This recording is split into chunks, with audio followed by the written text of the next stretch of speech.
госпоѓата Жаклина Лазаревска да биде председател. Без дискусија со договор меѓу власта и опозицијата е изгласан Зоран Ангеловски за прв човек на оперативно-техничката агенција, во иднина задолжена за прислушкување на граѓаните. Ангеловски е поранешен разузнавач во управата бил од 98-та па се до 2005-та, каде бил главен инспектор за тероризам во дирекцијата за оперативни работи и раководител за стратегиски истражување, а бил и во T-Mobile како директор за корпоративна безбедност.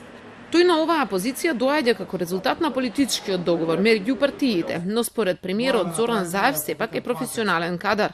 Избран е во конкуренција на 14 мина, кои се пријавија на јавниот оглас за оваа позиција. Меѓу нив беше и професорот Буџаковски, поранешниот контраразузнавач Ѓорги Лазаревски, кој ги предаде прислушкуваните разговори на СДСМ, експертот по сајбер криминал Димитар Богатинов, полковникот Ковачки, но најчесто се споменуваше името на поранешниот министер за внатрешни работи Сињан Аврамовски.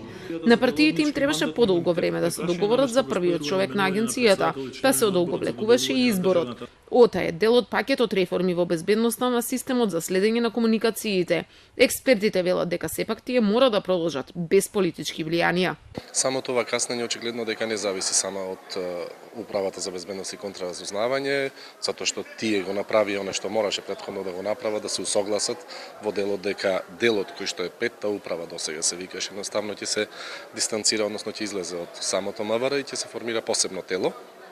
Остатокот од реализацијата на тој план очигледно дека касни заради одредени политички причини. Инаку агенцијата ОТА нема да има пристап до разговорите што ќе се прислушкуваат, туку само ќе ги поврзува УБК и операторот, и тоа по налог на обвинителствата. Доаѓа после големиот скандал со масовните незаконски прислушкувања на илјадници граѓани.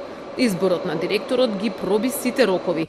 Со двотретинско мнозинство ќе треба да биде изгласан и во собранието. Очекувањата беа дека ќе почне да работи од 1 ноември, но можно е одолговлекување.